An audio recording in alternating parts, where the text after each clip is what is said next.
How to see watch history on TikTok. Hi everybody, welcome back to TechTube. I hope you all are doing great. So in today's video, I will guide you on how you can see your watch history on TikTok.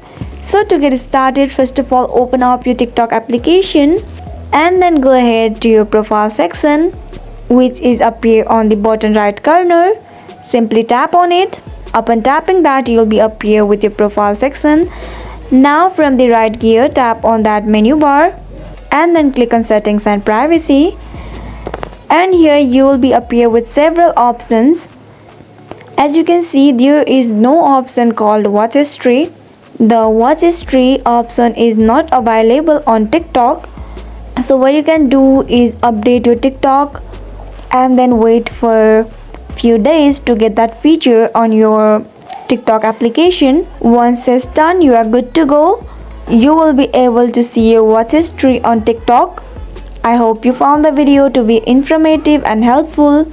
If yes, go ahead and subscribe to our channel and also press the notification bell for more updates.